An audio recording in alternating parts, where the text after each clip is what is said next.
Hello સૌને નમસ્કાર। આ વિડિયોમાં આપણે વાત કરીશું કે કર્મચારી મોડ્યુલ કેવી રીતે કાર્ય કરે છે। અલાઇન બુક્સ કર્મચારી વ્યવસ્થાપન, હાજરી ટ્રેકિંગ, રજા વ્યવસ્થાપન, ટાઇમશીટ હેન્ડલિંગ અને પે સ્લિપ જનરેટ કરવા માટે એક વિશિષ્ટ મોડ્યુલ આપે છે। પણ એ બધામાં જવા પહેલા અમુક પ્રાથમિક સેટઅપ છે જેનું ધ્યાન રાખવું જરૂરી છે। તો એ માટે આપણે કોન્ફિગરેશનમાં જઈશું અને પછી એચઆર પેરોલ સેટઅપ તરફ આગળ વધશું। હવે આ સેટઅપ 4 મુખ્ય વિભાગોમાં વહેંચાયેલો છે: પગાર રચના, કાનૂની બાબતો, ઓવરટાઇમ અને હાજરી। પગાર રચના વિભાગમાં, જેમ તમે અહીં જોઈ શકો છો, મેં પહેલેથી જ કેટલાક ઘટકો ઉમેર્યા છે। હવે જો તમે વધુ ઘટકો ઉમેરવા માંગતા હોવ તો તમને માત્ર પ્લસ આઇકન પર ક્લિક કરવું પડશે, પછી ઘટકનું નામ લખવું પડશે। ઉદાહરણ તરીકે, હું ઇન્સેન્ટિવ માટે એક બનાવું છું। આ પછી તમને એનું ઉપનામ એલિયાસ આપવું પડશે। તમે પસંદ કરી શકો છો રાઉન્ડ ઓફ કરવા માંગો છો કે નહીં, અને તે સંપાદિત કરી શકાય તેવું હોવું જોઈએ। હું હા પસંદ કરી રહ્યો છું। તે ટેક્સેબલ છે? જો તે ટેક્સેબલ હોય તો હા પસંદ કરો। હવે અહીં એક વિકલ્પ છે કે તમે સ્પષ્ટ કરી શકો છો કે શું આ ઘટક હાજરી આધારિત છે, એટલે કે કર્મચારી હાજર હોય તો જ લાગુ પડે છે, તો તમે આ માટે હા પસંદ કરી શકો છો, અને જો તે હાજરી આધારિત ન હોય તો ના પસંદ કરો। જો એ કંઈક છે જે તમે પગારમાં ઉમેરવા માંગો છો તો એડિશન પસંદ કરો, અને જો એ ડિડક્શન અથવા ફ્લોટિંગ ઘટક હોય તો તમે તે વિકલ્પો અનુસાર પસંદ કરી શકો છો। પછી તમારે પસંદ કરવું પડશે કે આ ઘટક કયા લેજરમાં પોસ્ટ થવું જોઈએ। હું ઇન્સેન્ટિવ ટુ સ્ટાફ પસંદ કરી રહ્યો છું, અને એ જ રીતે વેજેસ પોસ્ટિંગ માટે પણ હું ઇન્સેન્ટિવ ટુ સ્ટાફ પસંદ કરી રહ્યો છું। આ બધું થઈ જાય પછી સેવ પર ક્લિક કરો। તો આ રીતે તમે વધારાનો પગાર ઘટક ઉમેરો છો। મૂળભૂત રીતે સોફ્ટવેર માત્ર બેઝિક ઘટક જ આપે છે, પણ જો તમને વધુની જરૂર હોય તો તમે તમારી જરૂર મુજબ નવા ઘટકો બનાવી શકો છો। હવે ચાલો સ્ટેચ્યુટરી વિભાગ તરફ આગળ વધીએ। જો તમે ઈએસઆઈ, પ્રોવિડન્ટ ફંડ અથવા વર્ચ્યુઅલ પ્રોવિડન્ટ ફંડ જેવી વસ્તુઓ સક્રિય કરવા માંગતા હો તો તમે એ અહીંથી કરી શકો છો। માત્ર ઈએસઆઈ સક્રિય કરો અને તમે તેની ઘટકો પણ આ સ્ક્રીન પરથી નિર્ધારિત કરી શકો છો। અહીં પ્રોવિડન્ટ ફંડનો વિકલ્પ પણ છે। જો તે લાગુ પડે છે તો તેને માત્ર ચાલુ કરો, અને જો તમારી પાસે વર્ચ્યુઅલ પીએફ સેટઅપ છે તો તમે પણ સક્રિય કરી શકો છો। આ જ રીતે જો તમે એડમિન ચાર્જ અને ઉમેરવા માંગતા હોવ તો તેનો વિકલ્પ પણ ઉપલબ્ધ છે, તમે એ અહીંથી સક્રિય કરી શકો છો। પછી લેબર વેલફેર ફંડ માટે પણ વિકલ્પ છે। જો લાગુ પડે છે તો તેને માત્ર ટોગલ કરો। જો પગારમાંથી કપાય છે તો તમે આ વિભાગમાંથી એ વિકલ્પ પણ સક્રિય કરી શકો છો। અને એ જ રીતે તમે અહીંથી પ્રોફેશનલ ટેક્સ સક્રિય કરવાનો વિકલ્પ પણ મેળવો છો। હવે ચાલો ઓવરટાઇમ વિભાગ તરફ આગળ વધીએ। જો તમે કર્મચારીના પગારમાં ઓવરટાઇમ ઉમેરવા માંગતા હોવ તો તમે સરળતાથી ઓવરટાઇમ લાગુ પડે છે એવો વિકલ્પ સક્રિય કરી શકો છો। તે પછી તમને જરૂરી ઓટીઆરની ન્યૂનતમ સંખ્યા ઉલ્લેખવી પડશે। પછી તમે નિર્ધારિત કરી શકો છો કે ઓવરટાઇમ અગાઉ આવવું, મોડી જવું અથવા બંને પર આધારિત છે કે કેમ। પછી નેગેટિવ ઓટી માટે પણ વિકલ્પ છે। તો માનો કે કોઈ કર્મચારી વહેલો જાય છે અથવા મોડો આવે છે, આવા સંજોગોમાં આપણે એ સમયને નેગેટિવ ઓવરટાઇમ તરીકે તેમના પગારમાંથી કાપી શકીએ છીએ। આ ફીચર સક્રિય કરવા માટે તમને અહીં ક્લિક કરવું પડશે। હવે તમને સ્પષ્ટ કરવું પડશે કે આ નેગેટિવ ઓટી કર્મચારી વહેલો જાય ત્યારે, મોડો આવે ત્યારે, કે બંને સ્થિતિમાં લાગુ પડે છે કે કેમ। તમે સરળતાથી બંને પસંદ કરી શકો છો। આ પછી પગાર માટે મહિને કેટલા કામના કલાકો છે તે દાખલ કરવા પડશે, અને એ જ રીતે જો કર્મચારી વેજીસ પર હોય તો મહિને કેટલા કામના કલાકો છે તે પણ દાખલ કરવું પડશે। ઓવરટાઇમ વિભાગમાં રાઉન્ડ ઓફ કરવાનો વિકલ્પ પણ ઉપલબ્ધ છે। તમે પસંદ કરી શકો છો કે તમે તેને કેવી રીતે રાઉન્ડ ઓફ કરવા માંગો છો, ઉપર, નીચે કે જમણું, એકચ્યુઅલ। આ બધું સેટ થયા પછી ફક્ત સેવ પર ક્લિક કરો। પછી આપણે અધર વિભાગમાં જઈશું, જ્યાં સૌથી પહેલા તમને એટેન્ડન્સ પ્રકાર જોવા મળશે। અહીં 4 વિકલ્પો છે: ડેઇલી મેન્યુઅલ, મલી વિથ ડેઇલી ટ્રેકિંગ અને ડેઇલી ઓટો। જો તમે દરરોજ ડેસ્કટોપ પરથી હાજરી મેન્યુઅલી મેનેજ કરવાની યોજના બનાવો છો તો તમે ડેઇલી મેન્યુઅલ પસંદ કરી શકો છો। પરંતુ જો તમારા કર્મચારીઓ મોબાઈલ એપ્લિકેશનનો ઉપયોગ કરીને હાજરી નોંધે છે તો તમને ડેઇલી ઓટો પસંદ કરવું જોઈએ. બીજી બાજુ, જો તમે દરરોજ હાજરી ટ્રેક કરવા માંગતા નથી અને સરળ સેટઅપ પસંદ કરો છો, તો તમે મલી પસંદ કરી શકો છો. અને જો તમે દરરોજ હાજરી ટ્રેક કરો છો અને સાથે જ માસિક સારાંશ પણ જાળવવા માંગો છો, તો શ્રેષ્ઠ વિકલ્પ મલી વિથ ડેઇલી ટ્રેકિંગ રહેશે.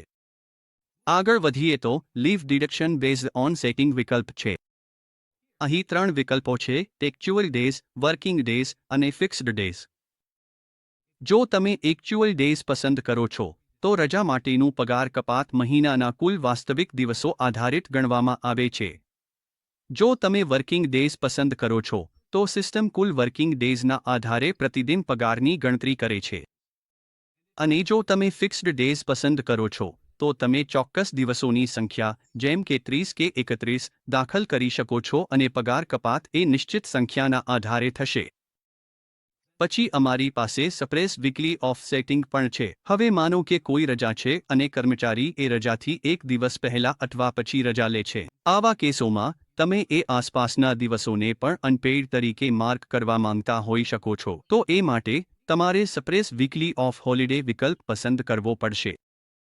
અને અહીં તમને વિકલ્પો મળશે જેમ કે રજાના એક દિવસ પહેલા ગેરહાજર, રજાના એક દિવસ પછી ગેરહાજર, રજાના પહેલા અને પછી બંને દિવસ ગેરહાજર, અને રજાના પહેલા અથવા પછી ગેરહાજર. તમે તમારી કંપનીની રજા નીતિ પ્રમાણે યોગ્ય વિકલ્પ પસંદ કરી શકો છો. જો તમારી પાસે દર મહિને પગાર પ્રક્રિયા માટે ચોક્કસ તારીખ હોય, તો તમે અહીં અનિશ્ચિત દિવસ પસંદ કરી શકો છો. અને જો પગાર મહિનાના અંતે હોય, એન્ડ ઓફ મંથ વિકલ્પ પસંદ કરી શકો છો. પછી, જો તમારી પાસે નિશ્ચિત વીકલી ઓફ હોય, જેમ કે રવિવાર, તમે પસંદ કરી શકો છો. અને એ જ રીતે, બીજું વીકલી ઓફ જો શનિવાર કે બીજો કોઈ દિવસ હોય, તો તમે તમારી સંસ્થાની સમયસૂચિ પ્રમાણે એ પણ નિર્ધારિત કરી શકો છો. હવે ટાઇમશીટ ઇનપુટ મોડની વાત કરીએ, તો અહીં અનેક વિકલ્પો ઉપલબ્ધ છે. જો તમે એવી ટાઇમશીટ બનાવવી હોય જેમાં તમે એક સાથે અનેક કર્મચારીઓ પસંદ કરી શકો, તો તમારે મલ્ટી એમ્પ્લોય વિકલ્પ પસંદ કરવો જોઈએ.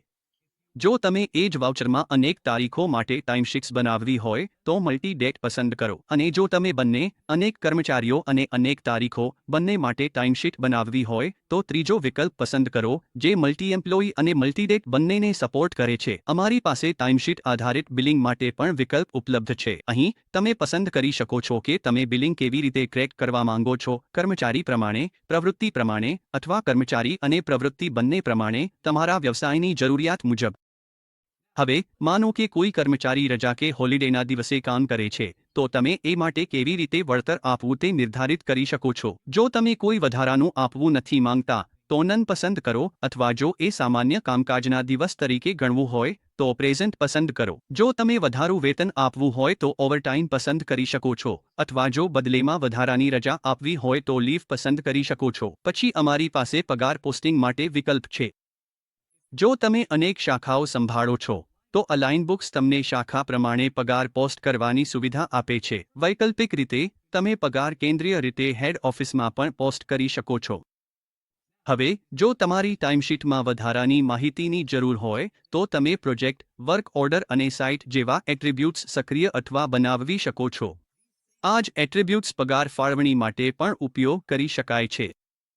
અને જો તમારી સંસ્થા કર્મચારી પ્રોફાઇલ બનાવતી વખતે અથવા સંભાળતી વખતે કોઈ કસ્ટમ ફિલ્ડ્સની જરૂર હોય, તો તમે તે કસ્ટમ ફિલ્ડ્સ હેઠળ ઉમેરી શકો છો. ઉદાહરણ તરીકે, હું અહીં ઓળખાણ નંબર નામે એક બનાવી રહ્યો છું. તમે 5 ટાઇમશીટ વિશિષ્ટ એટ્રીબ્યુટ્સ પણ બનાવી શકો છો. હું પહેલેથી જ પ્રોજેક્ટ મેનેજમેન્ટ માટે એક ઉમેર્યું છે. જ્યારે તમે બધી જરૂરી રૂપરેખાઓ પૂર્ણ કરી લો, ત્યારે માત્ર સેવ પર ક્લિક કરો. આ રીતે, આપણો HR પેરોલ સેટઅપ પૂર્ણ થાય છે. હવે, આગળનું પગલું છે રજાઓ સેટ કરવું. આ કરવા માટે, પાછા કન્ફિગરેશન પર જાઓ અને હોલિડેઝ પસંદ કરો. દરેક સંસ્થાની પોતાની રજાઓની યાદી હોય છે, અને તમે એ યાદી અહીં જાળવી શકો છો. પહેલા વર્ષ પસંદ કરો, પછી OK પર ક્લિક કરો. તે પછી, દરેક રજાનું વર્ણન દાખલ કરવું પડશે. ઉદાહરણ તરીકે, હું અહીં સ્વતંત્રતા દિવસ ઉમેરું છું. પછી, ફ્રોમ ડેટ અને ટુ ડેટ પસંદ કરો. આ કેસમાં, હું 15 ઓગસ્ટ પસંદ કરીશ. હવે હું એક વધુ રજા ઉમેરું છું, ક્રિસમસ. જ્યારે તમે સેવ પર ક્લિક કરો છો, ત્યારે તમારી રજાઓની યાદી સફળતાપૂર્વક સંગ્રહાઈ જશે. જેમ કે તમે અહીં જોઈ શકો છો, હવે 2025 માટે 2 રજાઓ યાદીમાં છે, એક સ્વતંત્રતા દિવસ માટે અને બીજી ક્રિસમસ માટે. રજાઓ સેટ કર્યા પછી, આપણે રોસ્ટર મુજબની રજાઓ તરફ આગળ વધીએ છીએ. આ વિકલ્પ ત્યારે ઉપયોગી છે જ્યારે કર્મચારીઓ પાસે નિશ્ચિત સાપ્તાહિક રજા ન હોય, પરંતુ તેઓ રોટેશનલ અથવા રોસ્ટર આધારિત શેડ્યુલ અનુસરે છે. આને રૂપરેખાંકિત કરવા માટે, કન્ફિગરેશન, પછી રોસ્ટર વાઇઝ હોલિડેઝ પર જાઓ. પ્રથમ વર્ષ પસંદ કરો, પછી તે મહિનો પસંદ કરો જેમાં તમે રોસ્ટર રજાઓ નિર્ધારિત કરવા માંગો છો. પછી, તમે જે ચોક્કસ દિવસે રજા ફાળવી રહ્યા છો તે પસંદ કરો, ઉદાહરણ તરીકે શનિવાર, અને ઓકે પર ક્લિક કરો. પસંદ કરેલી તારીખો સાથે કર્મચારીઓની યાદી દેખાશે. હવે માનો કે દીપક દુબેની સાપ્તાહિક રજા 5 એપ્રિલ અને 19 એપ્રિલે છે, અને હિમાંશુની સાપ્તાહિક રજા 12 એપ્રિલ અને 26 એપ્રિલે છે, તો તમે આ મુજબ ચિહ્નિત કરી શકો છો અને પછી ડેટા સેવ કરી શકો છો. હવે આ સાપ્તાહિક રજાઓ દરેક કર્મચારી માટે પસંદ કરેલી તારીખો મુજબ ફાળવવામાં આવશે. HR પેરોલ સેટઅપ પૂર્ણ કર્યા પછી, હવે આપણે કર્મચારી મોડ્યુલ તરફ આગળ વધીએ છીએ. અહીં પ્રથમ વિકલ્પ છે કર્મચારી માસ્ટર. અહીં તમે તમારી સંસ્થાના તમામ કર્મચારીઓની સંપૂર્ણ યાદી જોઈ શકો છો. જો તમે નવો કર્મચારી ઉમેરવા માંગતા હો, તો નવો કર્મચારી બનાવો પર ક્લિક કરો. કર્મચારીનું નામ દાખલ કરીને શરૂઆત કરો, માનીએ કે કર્મચારી 1. તમે જરૂર હોય તો પિતાનું નામ, માતાનું નામ અને કાર્ડ નંબર જેવી વૈકલ્પિક વિગતો પણ દાખલ કરી શકો છો. પછી, તમે કર્મચારીનું સરનામું, પિનકોડ અને ફોન નંબર સાથે દાખલ કરી શકો છો. નોંધ: જો તમે કર્મચારીઓને અલાઇનબુક્સ એસ મોબાઈલ એપ્લિકેશન દ્વારા હાજરી નોંધવાની મંજૂરી આપવી હોય, તો ફોન નંબર ફરજિયાત છે અને તેને આ ફિલ્ડમાં દાખલ કરવો જોઈએ. જો તાત્કાલિક અને કાયમી સરનામું એક જ હોય, તો તમે સરળતાથી સરનામું નકલ કરો વિકલ્પનો ઉપયોગ કરી શકો છો. પછી, જોડાવાની તારીખ દાખલ કરો. આ એક ફરજિયાત ફિલ્ડ છે. ઉદાહરણ તરીકે, હું જોડાવાની તારીખ તરીકે 1 એપ્રિલ પસંદ કરી રહ્યો છું. હવે, જો તમે કર્મચારીને અલાઇનબુક્સ એસ એપ્લિકેશનનો પ્રવેશ આપવો હોય, તો તમારે અલાઇનબુક્સ એસ એપ્લિકેશન એક્સેસ મંજૂરી આપો વિકલ્પ સક્રિય કરવો પડશે. એકવાર સક્રિય કર્યા પછી, તમને પાસવર્ડ સેટ કરવા માટે કહેવામાં આવશે, જેનો ઉપયોગ કર્મચારી લોગિન કરવા માટે કરશે. જો કોઈ કર્મચારી પગાર અથવા મજૂરીના આધારે કામ કરે છે, તો તમે અહીં સંબંધિત વિકલ્પ પસંદ કરી શકો છો. પછી આપણે કાયદેસર ઘટકોની યાદી પર આવી પહોંચીએ છીએ, જેમ કે ESI અને PF. જો કર્મચારી માટે ESI લાગુ પડે છે, તો માત્ર ESI ચેકબોક્સ સક્રિય કરો. એ જ રીતે, જો PF પણ લાગુ પડે છે, તો તે પણ સક્રિય કરો. હવે, તમારે કર્મચારી માટે ESI નંબર અને PF નંબર દાખલ કરવા પડશે. પછી ESI શરૂ થવાની તારીખ ઉલ્લેખો. ઉદાહરણ તરીકે, હું 1 એપ્રિલ 2024 તરીકે દાખલ કરી રહ્યો છું. તમે વૈકલ્પિક રીતે કર્મચારીના બેંક વિગતો અને શૈક્ષણિક લાયકાત પણ ઉમેરી શકો છો. આ ફિલ્ડ્સ ફરજિયાત નથી, એટલે જો જરૂરી ન હોય તો તમે તેને છોડીને આગળ વધી શકો છો. પછી, અનુભવ વિભાગ આવે છે, જ્યાં તમે કર્મચારીનો કુલ અનુભવ નોંધાવી શકો છો. પછી આપણે રજા નીતિ તરફ આગળ વધીએ છીએ. અહીં, તમે કર્મચારી માટે લાગુ પડતી રજાના પ્રકારો સક્રિય કરી શકો છો. ઉદાહરણ તરીકે, મેં પહેલેથી જ કેઝ્યુઅલ લીવ, અર્ન્ડ લીવ અને અનપેઇડ લીવ બનાવ્યા છે, અને હું આ કર્મચારી માટે બધા જ મંજૂર કરી રહ્યો છું. આ પછી, આપણે પગાર રચના પર આવી પહોંચીએ છીએ. સૌપ્રથમ, જે તારીખથી પગાર લાગુ પડશે તે પસંદ કરો. હું અહીં 1 એપ્રિલ પસંદ કરી રહ્યો છું. આ ફિલ્ડ ફરજિયાત છે. હવે, પગારની રચના જણાવો. જેમ તમે જોઈ શકો છો, મેં પહેલેથી જ કેટલાક પગાર ઘટકો બનાવ્યા છે. મૂળભૂત રીતે માત્ર બેઝિક ઘટક જ આપવામાં આવે છે, પણ જરૂર મુજબ તમે વધુ ઉમેરી શકો છો. હવે હું અહીં કેટલાક ઉદાહરણ રૂપે રકમો દાખલ કરું છું. મારું પ્રોત્સાહન એક ચલ ઘટક છે, એટલે હું હાલમાં તેને છોડું છું. પછીથી, જ્યારે આપણે પગાર ગણતરી કરીશું ત્યારે તે ઉમેરવામાં આવશે. જેમ તમે જોઈ શકો છો, હાથમાં મળતો પગાર અને બંને આપમેળે ગણતરી થાય છે, અને જો ESI અથવા PF લાગુ પડે છે, તો તે પણ આપમેળે ગણતરી થાય છે. આગળ, આપણને પોસ્ટિંગ ફિલ્ડ મળે છે. ફરીથી, તમને પોસ્ટિંગ તારીખ પસંદ કરવી પડશે. હું ફરીથી 1 એપ્રિલ પસંદ કરી રહ્યો છું. પછી તમને હોદ્દો પસંદ કરવો પડશે. આ ફિલ્ડ ફરજિયાત છે. હાલમાં જ હોદ્દાઓની યાદી તૈયાર છે. પણ જો જરૂર હોય તો તમે અહીંથી નવો હોદ્દો પણ ઉમેરી શકો છો. જો તમે અનેક શાખાઓ સંભાળો છો તો શાખા પસંદ કરવી પણ જરૂરી છે. હવે વિભાગ પસંદ કરો. અને ફરીથી, જો જરૂર હોય તો તમે વધુ વિભાગો ઉમેરી શકો છો. છેલ્લે, ઉપલબ્ધ શિફ્ટ વિકલ્પોમાંથી કર્મચારીની શિફ્ટ પસંદ કરો. જો તમે હાજરી નોંધવા માંગો છો, તો ખાતરી કરો કે શિફ્ટ સમય પસંદ કરેલ છે. મૂળભૂત રીતે, સોફ્ટવેરમાં 9 AM થી 6 PM સુધીની ડિફોલ્ટ શિફ્ટ સમાવિષ્ટ છે, પરંતુ જો તમારી સંસ્થા માટે કામકાજના કલાકો અલગ હોય, તો તમે ઇચ્છિત સમયગાળો સ્પષ્ટ કરીને નવી શિફ્ટ બનાવી શકો છો. એકવાર શિફ્ટ બનાવી દેવામાં આવે પછી, તે કર્મચારીને ફાળવી શકાય છે. જેમ તમે જોઈ શકો છો, આપણે અગાઉ ઓળખ નંબર માટે બનાવેલું કસ્ટમ ફિલ્ડ અહીં પણ દેખાઈ રહ્યું છે. હું હવે એ માહિતી અહીં ભરી દઈશ. બધી જરૂરી વિગતો પૂર્ણ થયા પછી માત્ર સેવ પર ક્લિક કરો. આ રીતે કર્મચારીની પ્રોફાઇલ સિસ્ટમમાં બનાવાઈ જશે. એકવાર કર્મચારી ઉમેરાઈ જાય પછી, તમે સીધા જ તેમનું ઓફર લેટર પણ પ્રિન્ટ કરી શકો છો. આ કરવા માટે, કર્મચારી પસંદ કરો, પ્રિન્ટ પર ક્લિક કરો, ફોર્મેટ પસંદ કરો, ઉદાહરણ તરીકે, નોકરીનું ઓફર લેટર, અને પછી પ્રિન્ટ પર ક્લિક કરો. સિસ્ટમ ઉપલબ્ધ વિગતોનો ઉપયોગ કરીને તરત જ લેટર જનરેટ કરશે. કર્મચારી બનાવ્યા પછી, આગળનું પગલું એ છે કે તેમની હાજરી નોંધવી. આ કરવા માટે, કર્મચારી હાજરી વિભાગમાં જાઓ. જે તારીખ માટે તમે હાજરી નોંધવા માંગો છો તે પસંદ કરો, પછી ડિસ્પ્લે પર ક્લિક કરો. કર્મચારીઓની યાદી દેખાશે, અને તમે તેમના નામની બાજુમાં બોક્સ ચેક કરીને હાજર કર્મચારીઓને માર્ક કરી શકો છો. જો તમે કર્મચારી માસ્ટરમાં પહેલેથી જ શિફ્ટ ટાઇમિંગ્સ ફાળવ્યા હોય, તો સિસ્ટમ તેને આપમેળે અહીં લાવીને બતાવશે.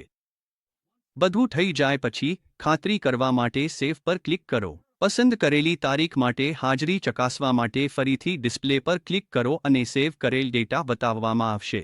તમે રિપોર્ટ્સ દ્વારા પણ હાજરીના રેકોર્ડ જોઈ શકો છો.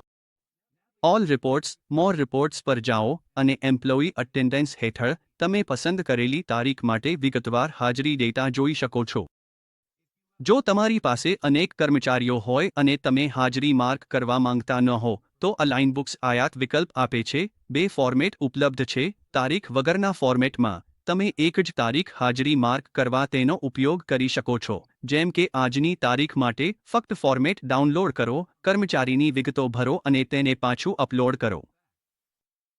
તારીખ ફોર્મેટ સાથે, જ્યારે તમે અનેક તારીખો માટે હાજરી માર્ક કરો ત્યારે તેનો ઉપયોગ કરો. આ ફોર્મેટમાં, તમે દરેક પંક્તિમાં કર્મચારી કોડ અને હાજરીની તારીખ સ્પષ્ટ કરી શકો છો. શીટ તૈયાર કર્યા પછી, ઇમ્પોર્ટ પર જાઓ, તમારી ફાઇલ પસંદ કરો અને ઓકે ક્લિક કરો.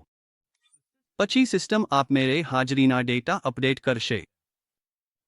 જો તમારા કર્મચારીઓ હાજરી માર્ક કરવા માટે અલાઇન બુક્સ મોબાઈલ એપનો ઉપયોગ કરે છે, તો તમે હાજરી મંજૂરી વિકલ્પ દ્વારા તેને મેનેજ કરી શકો છો. ફક્ત તારીખ પસંદ કરો, ઓકે ક્લિક કરો અને તમને બધી હાજરી એન્ટ્રીઓ દેખાશે જે મંજૂરી માટે રાહ જોઈ રહી છે. તમે અહીંથી સીધા જ તેમને સમીક્ષી અને મંજૂર કરી શકો છો. શરૂઆતમાં, સ્ટેટસ નોટ અપ્રૂવ્ડ તરીકે દેખાશે કારણ કે આ એન્ટ્રીઓ હજી સમીક્ષાઈ નથી.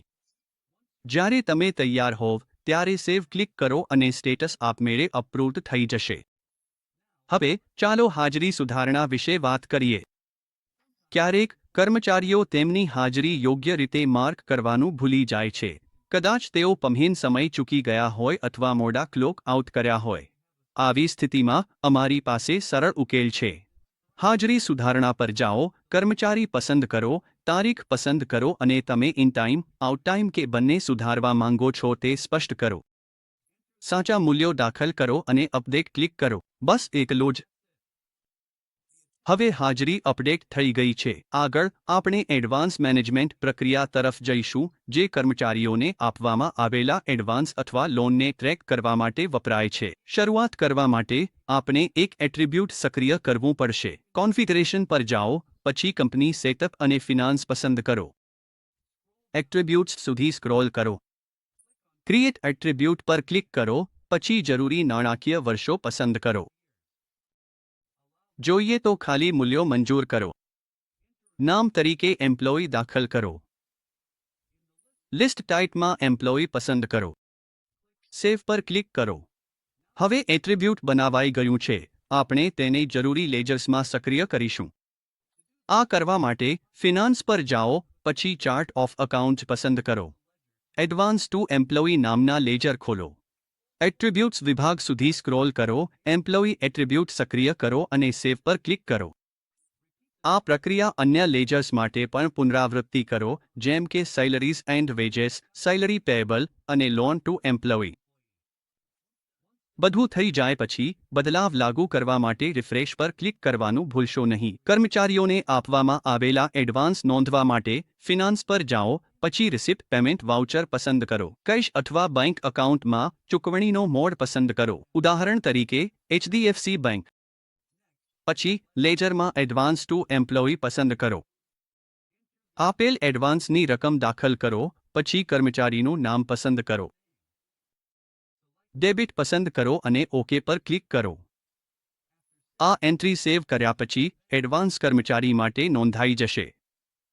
હવે કર્મચારી મોડ્યુલના આગામી પગલા તરફ આગળ વધીએ, જે છે મેનેજ લીવ. અહીં તમને 4 વિકલ્પો જોવા મળશે. પ્રથમ, તમે લીવ પ્રકારો બનાવી અથવા જનરેટ કરી શકો છો. પછી લીવ એપ્લિકેશન, લીવ એડજસ્ટમેન્ટ અને લીવ એન્કેશમેન્ટ. તો એમ્પ્લોયી લીવ માસ્ટરથી શરૂ કરીએ. ડિફોલ્ટ રૂપે 3 પ્રકારની રજા હોય છે: કેઝ્યુઅલ લીવ, અર્ન્ડ લીવ અને અનપેડ લીવ. જો જરૂરી હોય તો તમે વધુ રજા પ્રકારો બનાવી શકો છો. ક્રિએટ ન્યૂ લીવ પર ક્લિક કરો. હવે વર્ણન લખો. ઉદાહરણ તરીકે, હું સિક લીવ નામની રજા પ્રકાર બનાવી રહ્યો છું. પછી પ્રકાર પસંદ કરો. આ માટે તમે સિક લીવ પસંદ કરી શકો છો. પછી પસંદ કરો કે રજા વાર્ષિક આપવામાં આવે છે કે માસિક. જો તે વાર્ષિક હોય તો યરલી ફ્લેટ પસંદ કરો, પરંતુ જો દરેક મહિને ચોક્કસ સંખ્યામાં રજાઓ આપવામાં આવે છે તો મંથલી ફ્લેટ પસંદ કરો. અહીં હું મંથલી ફ્લેટ પસંદ કરી રહ્યો છું અને દરેક કર્મચારીને દર મહિને એક સિક લીવ આપી રહ્યો છું. હવે નક્કી કરો કે રજાઓ ટ્રાન્સફર કરી શકાય છે કે નહીં. જો રજાઓ આગળના મહિને લઈ જઈ શકાય તો યેસ પસંદ કરો. નહીંતર નો પસંદ કરો.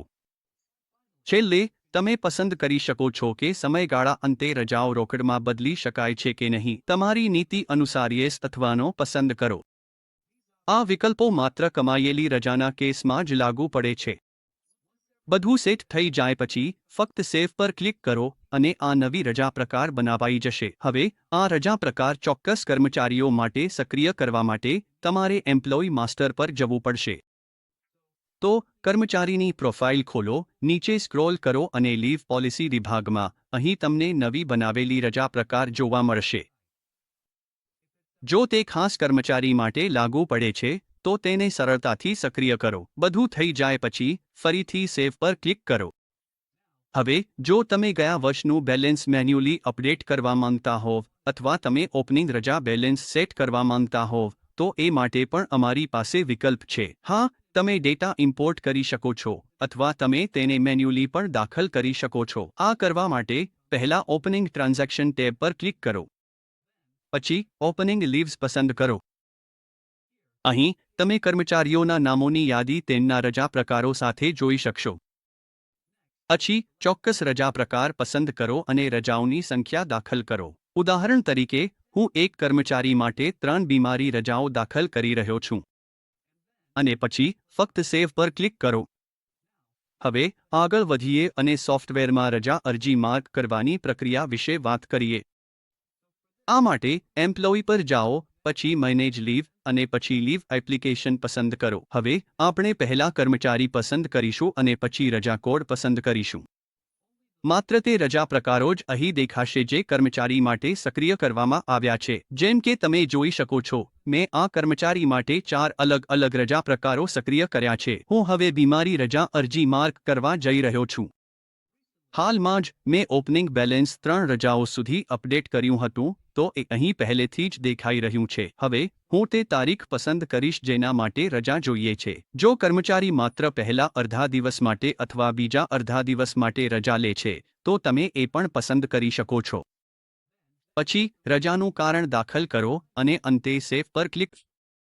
બરાબર. હવે આગળ વધીએ. અમે રજા અરજી માટે મંજૂરી પ્રણાલી પણ રાખી છે. તો માનીએ કે કર્મચારી મોબાઈલ એપ્લિકેશનમાંથી પોતાની રજા માત કરે છે અને તમે ઈચ્છો છો કે કોઈ બીજું વ્યક્તિ, જેમ કે મેનેજર અથવા મંજૂર કરતા, એ રજાની સમીક્ષા કરીને મંજૂરી આપે. આ માટે કન્ફિગરેશનમાં જાઓ અને પછી એપ્રુવલ પસંદ કરો. તમે એક સ્તરીય અથવા બે સ્તરીય મંજૂરી વર્કફ્લો પસંદ કરી શકો છો. અહીં હું એકસ્તરીય મંજૂરી પસંદ કરી રહ્યો છું. પછી તમે ડિફોલ્ટ યુઝરને સોંપી શકો છો જે રજાઓ મંજૂર કરવાની જવાબદારી લેશે. જ્યારે રજા અરજી માર્ક કરવામાં આવે છે, તો પછી એ કર્મચારી પોતે કરે કે એચઆર ટીમમાંથી કોઈ બીજું યુઝર કરે, મંજૂરી પ્રક્રિયા શરૂ થઈ જશે. તમારે વિકલ્પ તરીકે એક વૈકલ્પિક યુઝર પણ સેટ કરવાનો વિકલ્પ છે. જો મુખ્ય મંજૂરકર્તા ઉપલબ્ધ ન હોય તો આ વૈકલ્પિક યુઝર તેમની ગેરહાજરીમાં રજાઓ મંજૂર કરી શકે છે. અને હા, જો તમારી સંસ્થા માટે વધુ જટિલ સેટઅપ જરૂરી હોય તો અમે એડવાન્સ રજા અને એડવાન્સ મંજૂરી વર્કફ્લો જેવા વિકલ્પો પણ સપોર્ટ કરીએ છીએ. આ માટે તમારે એડવાન્સ પર ક્લિક કરવું પડશે અને ત્યાંથી તમારી પાસે કેટલાક વિકલ્પો હશે. અમે તો સ્થાનવાર મંજૂરકર્તાઓને સક્રિય કરી શકો છો, અથવા તમે કર્મચારી રિપોર્ટિંગ પણ સક્રિય કરવાનો વિકલ્પ પસંદ કરી શકો છો. હવે, જો તમે કર્મચારી રિપોર્ટિંગ પણ પસંદ કરો છો, તો તે ખાસ કર્મચારીના રિપોર્ટિંગ મેનેજરને આપમેળે રજા મંજૂર કરવાની સત્તા મળશે જો કર્મચારી કોઈ રજા માટે અરજી કરે છે. હવે આગળ વધીએ અને રજા એડજસ્ટમેન્ટ ફીચર વિશે વાત કરીએ. તો માનો કે કોઈ કારણસર તમે કર્મચારીની રજા બેલેન્સ વધારવી કે ઘટાડવી હોય. ઉદાહરણ તરીકે, જો કર્મચારી આ મહિને રજા લે છે, પણ એ રજાઓ ખરેખર આવતા મહિને મળવાની હોય, તો એ સ્થિતિમાં તમને રજા એડજસ્ટમેન્ટ કરવાની જરૂર પડશે. આ કરવા માટે પહેલા કર્મચારી પસંદ કરો, પછી જે રજા કોડ અથવા રજા પ્રકાર માટે એડજસ્ટમેન્ટ કરવી છે તે પસંદ કરો. હવે, જો તમે રજા દિવસો ઉમેરવા માંગો છો તો અક્રૂ પસંદ કરો અને જો દિવસો ઘટાડવા હોય તો ડિડક્ટ પસંદ કરો. ડેઝ ફિલ્ડમાં તમે જેટલા દિવસ એડજસ્ટ કરવા માંગો છો એ લખો અને બધું ભરાઈ જાય પછી સેવ પર ક્લિક કરો. બસ એકલું જ, એડજસ્ટમેન્ટ સફળતાપૂર્વક રેકોર્ડ થઈ જશે. હવે, રજા એડજસ્ટમેન્ટ પછી, અમારી પાસે રજા એન્કેશમેન્ટનો વિકલ્પ પણ છે. તો, માનો કે કોઈ કર્મચારી પાસે નિશ્ચિત સમય પછી કેટલીક કમાયેલી રજાની બેલેન્સ છે, તો તમે તેમને એ રજા એન્કેશ કરી શકવાની મંજૂરી આપી શકો છો. શરૂઆતમાં, તમારે કર્મચારી પસંદ કરવો પડશે, રજાનો પ્રકાર પસંદ કરવો પડશે. આ કર્મચારી માટે મેં કોઈ કમાયેલી રજા સક્રિય કરી નથી, યાદીમાં દેખાતી નથી.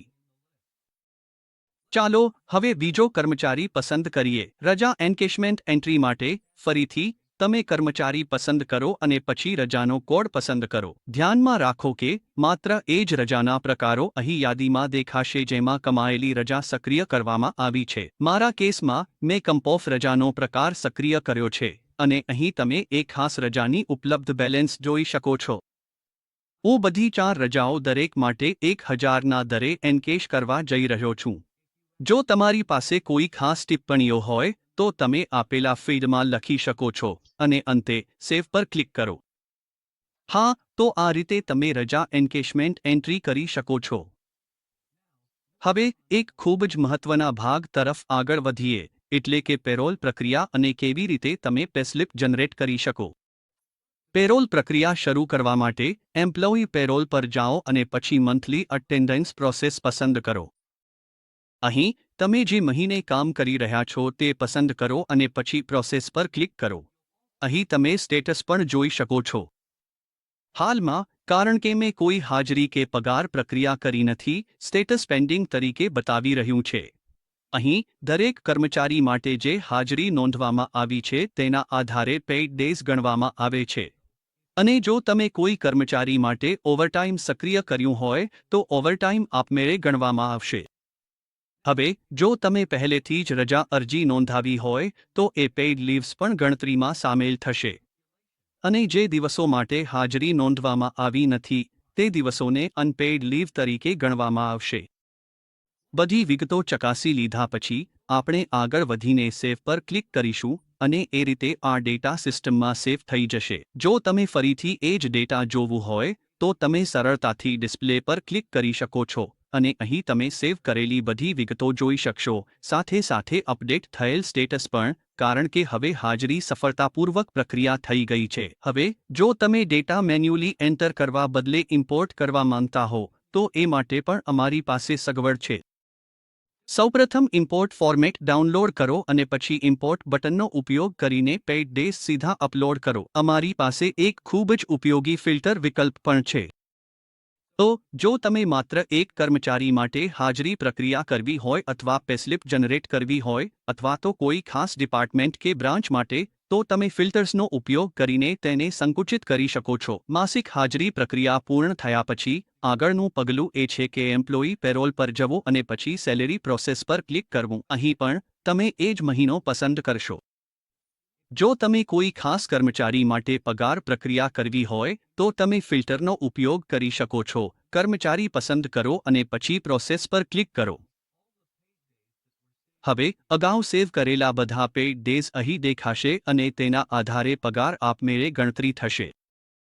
સાથે જ જો તમે કર્મચારી માટે કોઈ એડવાન્સ એન્ટ્રી કરી હોય તો એ એડવાન્સ ગ્રોસ સેલેરીમાંથી કપાઈ જશે અને પછી નેટ પેયેબલ રકમની ગણતરી થશે.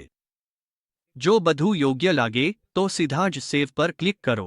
હવે માનો કે તમે કોઈ ફેરફાર કરવા માંગો છો. ઉદાહરણ તરીકે, તમે ઇન્સેન્ટિવ ઉમેરવા માંગો છો. માનો કે મેં કર્મચારી માટે ઇન્સેન્ટિવ ફિલ્ડ બનાવી છે અને હું 2000 રૂપિયાનો ઇન્સેન્ટિવ ઉમેરવા માંગુ છું. હું અહીં માત્ર રકમ લખી દઈશ અને હા, તે નેટ પેયેબલમાં ઉમેરાઈ જશે. તમે ફેરફાર કર્યા પછી સેવ પર ક્લિક કરો અને નવી માહિતી સેવ થઈ જશે. હવે જો તમે જૂના ડેટા પર ફરીથી નજર કરવા માંગતા હો તો ફરીથી ડિસ્પ્લે પર ક્લિક કરો અને તમે અગાઉ સેવ કરેલી બધી એન્ટ્રીઓ જોઈ શકશો. જો તમે તેને ફરીથી શરૂઆતથી પ્રોસેસ કરવા માંગતા હો તો પ્રોસેસ આઇકન પર ક્લિક કરો અને નવી રીતે શરૂ કરો. અહીં એક ઇમ્પોર્ટ વિકલ્પ પણ ઉપલબ્ધ છે. તો જો તમે સીધા જ નેટ પેયેબલ અથવા પગાર માળખું ઇમ્પોર્ટ કરવા માંગતા હો તો ઇમ્પોર્ટ પર ક્લિક કરો, ફોર્મેટ ડાઉનલોડ કરો અને પછી એ જ બટનથી અપડેટ કરેલી ફાઇલ અપલોડ કરો. પગાર પ્રક્રિયા પૂર્ણ થયા પછી છેલ્લું પગલું એ છે કે એમ્પ્લોયી પેરોલ પર જાઓ અને પછી પોસ્ટ સેલેરી ફાઇનાન્સ પસંદ કરો. હવે સુધી અમે બધું પ્રોસેસ કરી લીધું છે, પણ હજી સુધી સોફ્ટવેરમાં કોઈ પણ નાણાકીય એન્ટ્રી પોસ્ટ કરવામાં આવી નથી. નાણાકીય એન્ટ્રી પોસ્ટ કરવા માટે તમને માત્ર પોસ્ટ સેલેરી પર ક્લિક કરવું પડશે. તો જ્યારે તમે પગારને બુક્સમાં પોસ્ટ કરવા માટે તૈયાર હો ત્યારે જે મહિના માટે નાણાકીય એન્ટ્રી બનાવી રહ્યા છો તે પસંદ કરો.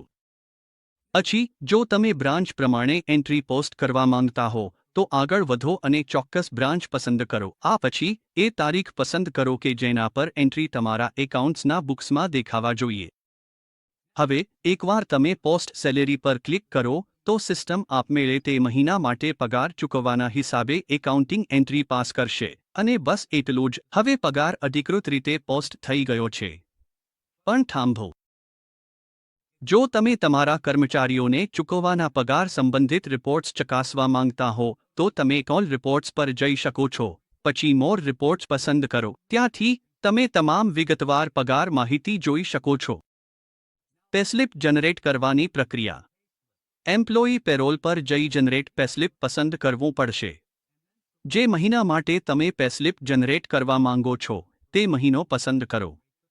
જો તમે માત્ર એક કર્મચારીની પેસ્લિપ જોઈ રહ્યા હો તો ફિલ્ટરનો ઉપયોગ કરી સંકુચિત કરી શકો છો. હું એમ્પ્લોયી એક માટે પેસ્લિપ જનરેટ કરી રહ્યો છું. તમને અનેક ફોર્મેટ વિકલ્પો પણ જોવા મળશે, તો તમારી પસંદગીનું પસંદ કરો અને પછી પ્રિન્ટ પર ક્લિક કરો. આ રીતે તમારી પેસ્લિપ તૈયાર થઈ જશે. અને જો તમે ઈચ્છો તો તમે પેસ્લિપ સીધા કર્મચારીના રજિસ્ટર્ડ ઈમેલ આઈડી પર પણ મોકલી શકો છો. ખૂબ જ સુવિધાજનક છે ને? હવે આગળના પગલા તરફ વધીએ. પગાર મૂલ્યાંકન. સામાન્ય રીતે જ્યારે પણ કોઈ કર્મચારીના પગારમાં વધારો અથવા મૂલ્યાંકન કરવાની જરૂર હોય ત્યારે તમે આ વિકલ્પ દ્વારા તેને નોંધાવી શકો છો. તો તેના માટે પેરોલ પર જાઓ અને પછી સેલેરી એપ્રેઝલ પર ક્લિક કરો. સૌપ્રથમ તમને ઇફેક્ટિવ ફ્રોમ તારીખ પસંદ કરવી પડશે. એ તારીખ એ છે જેના પરથી અપડેટ થયેલ પગાર લાગુ થવો જોઈએ. ઉદાહરણ તરીકે હું 1 મે પસંદ કરી રહ્યો છું. પછી આગળ વધો અને ડિસ્પ્લે પર ક્લિક કરો. હવે કર્મચારીની માહિતી દેખાશે અને તમે જરૂર મુજબ પગારના ઘટકો સરળતાથી અપડેટ કરી શકો છો. જ્યારે તમે ઇચ્છિત રકમ વધારો કરો ત્યારે માત્ર સેવ પર ક્લિક કરો અને બસ. નવી પગારરકમ અમલમાં આવી ગઈ છે. મહત્વપૂર્ણ બાબત નોંધો, હંમેશા યોગ્ય ઇફેક્ટિવ તારીખ પસંદ કરો, કારણ કે નવી પગારરકમ એ જ તારીખથી લાગુ પડશે. જો આ પ્રક્રિયા મોટા પ્રમાણમાં કરવી હોય તો તમે અપડેટ થયેલી પગારરકમો ઇમ્પોર્ટ કરવાની સુવિધા મેળવો છો. માત્ર એક્સેલ ફોર્મેટ ડાઉનલોડ કરો, તમારી ફેરફારો કરો અને પછી ઇમ્પોર્ટ વિકલ્પથી તેને અપલોડ કરો. હવે ચાલો કર્મચારી ખર્ચ દાવા પ્રક્રિયા તરફ આગળ વધીએ. તો જો કોઈ કર્મચારી કંપનીની તરફથી કોઈ ખર્ચ કરે છે અને તમે એ ખર્ચને પછીથી પરત આપો છો, તો એ બધું તમે અહીંથી સંભાળી શકો છો. શરૂઆત કરવા માટે એક્સપેન્સ ક્લેમ પર જાઓ. સૌપ્રથમ, તમને એ કર્મચારી પસંદ કરવો પડશે જેણે ખર્ચ કર્યો છે. સિસ્ટમમાં પહેલેથી જ અનેક ખર્ચના હેડ્સ બનાવેલા છે, તો અહીંથી તમે સીધા ખર્ચનો પ્રકાર પસંદ કરી શકો છો. ઉદાહરણ તરીકે, હું અહીં કન્વેન્સ એક્સપેન્સ પસંદ કરી રહ્યો છું. હવે આગળ વધો અને કર્મચારીએ કેટલો ખર્ચ કર્યો છે તે રકમ અહીં લખો. બધું થઈ જાય પછી ફક્ત સેવ પર ક્લિક કરો અને બસ એટલું જ. આ એક ખર્ચ બની જાય છે જે માટે કર્મચારી રિમ્બર્સમેન્ટની માંગણી કરી રહ્યો છે. જો જરૂરી હોય તો તમે ખર્ચ દાવા માટે મંજૂરીની રૂપરેખા પણ સક્રિય કરી શકો છો. એ માટે તમારે ફક્ત કન્ફિગરેશનમાં જવું, પછી એપ્રુવલમાં જવો અને ત્યાંથી તમે મંજૂરીની પ્રક્રિયા સક્રિય કરી શકો છો. હવે એકવાર કર્મચારી દ્વારા ખર્ચ દાવો સબમિટ થઈ જાય પછી આગળનું પગલું એ છે કે તેને મંજૂરી આપવી. એ માટે તમારે એમ્પ્લોયી એક્સપેન્સ ક્લેમ પ્રોસેસ વિભાગમાં જવું પડશે. અહીં તમે દાવાઓને તેમની સ્થિતિ અનુસાર ફિલ્ટર કરી શકો છો, જેમ કે પેન્ડિંગ છે કે પહેલેથી ક્લિયર થઈ ગયા છે. હું હાલમાં પેન્ડિંગ પસંદ કરી રહ્યો છું. હવે જ્યારે તમારી સામે દાવાઓની યાદી આવી જાય ત્યારે તમે કર્મચારી દ્વારા કરાયેલ દાવો પસંદ કરી શકો છો. દાવા પ્રક્રિયા કરવા માટે ફક્ત વિગતોની સમીક્ષા કરો અને પછી મંજૂર રકમ દાખલ કરો. જો તમે ઈચ્છો તો તમે કર્મચારી દ્વારા પણ ફિલ્ટર કરી શકો છો. મંજૂર રકમ દાખલ કર્યા પછી તમારે પસંદ કરવું પડશે કે તમે કર્મચારીને કેવી રીતે રિમ્બર્સ કરશો, અર્થાત ચૂકવણીનો મોડ પસંદ કરો. ઉદાહરણ તરીકે, હું અહીં એચડીએફસી બેંક પસંદ કરી રહ્યો છું. પછી આગળ વધો અને સેવ પર ક્લિક કરો. અને બસ એટલું જ. આ રીતે કંપની તરફથી કર્મચારી દ્વારા થયેલો ખર્ચ રિમ્બર્સ થાય છે. હવે ચાલો ટાઇમશીટ ફીચર તરફ આગળ વધીએ.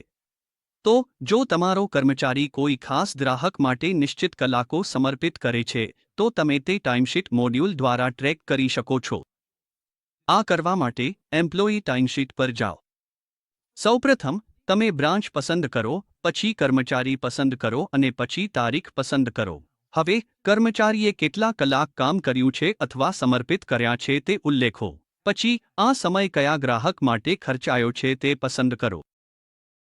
જો જરૂરી હોય તો તમે અહીં નોંધ અથવા ટિપ્પણીઓ પણ ઉમેરી શકો છો. અને જો તમે ટાઇમશીટ સેટિંગ્સ હેઠળ કોઈ પણ એટ્રીબ્યુટ્સ સક્રિય કર્યા હોય તો તે પણ અહીં દેખાશે. તમે સંબંધિત એટ્રીબ્યુટ પસંદ કરી શકો છો. બધું ભરાઈ જાય પછી ફક્ત સેવ પર ક્લિક કરો અને આ રીતે તમે ટાઇમશીટનો ઉપયોગ કરીને સમય એન્ટ્રીઓ રેકોર્ડ કરી શકો છો. આગળ હવે ચાલો એન્ડ ઓફ સર્વિસ પ્રક્રિયા વિશે વાત કરીએ. તો જો કોઈ કર્મચારી સંસ્થા છોડે છે તો તમે એ પ્રક્રિયા અહીં હેન્ડલ કરી શકો છો. શરૂઆતમાં કર્મચારી પસંદ કરો, પછી તેમના રાજીનામાની તારીખ અને નોટિસ પીરિયડ ઉલ્લેખો. માનો કે નોટિસ પીરિયડ 1 મહિનો છે, તો રિલીવિંગ તારીખ માનીએ કે 22 મે થશે. તમે છોડવાના કારણનો પણ ઉલ્લેખ કરી શકો છો અને એકવાર બધું થઈ જાય પછી સેવ પર ક્લિક કરો. હવે કર્મચારી મોડ્યુલમાં છેલ્લો વિકલ્પ છે કર્મચારી નોંધો. આ ઉપયોગી છે જો તમે કોઈ કર્મચારી વિશે ફીડબેક અથવા નોંધો રેકોર્ડ કરવા માંગતા હો. ઉદાહરણ તરીકે, મૂલ્યાંકન સંબંધિત કંઈક અથવા તેમના વ્યક્તિગત વિકાસ માટે. તો કર્મચારી નોંધો પર જાઓ, કર્મચારી પસંદ કરો અને પછી પસંદ કરો કે તે સકારાત્મક નોંધ છે કે નકારાત્મક. તમે ગંભીરતાનો સ્તર પણ પસંદ કરી શકો છો અને નોંધ વિભાગમાં વર્ણન અથવા વિગતવાર પ્રતિસાદ આપી શકો છો. વિગતો દાખલ કર્યા પછી ફક્ત સેવ પર ક્લિક કરો. બસ એટલું જ. આ રીતે તમે અલાઇન બુક્સમાં સંપૂર્ણ કર્મચારી મોડ્યુલ મેનેજ કરી શકો છો, જેમાં નાણાકીય એન્ટ્રીઓ, રજા વ્યવસ્થાપનથી લઈને પેરોલ પ્રક્રિયા, પગાર મૂલ્યાંકન, ખર્ચની પરત, ટાઇમશીટ, સેવા અંત પ્રક્રિયા અને કર્મચારી પ્રતિસાદ સુધી બધું આવરી લે છે. જુઓ બદલ આભાર. આશા રાખીએ છીએ આ તમને અલાઇન બુક્સનો સંપૂર્ણ લાભ લેવા મદદરૂપ થશે.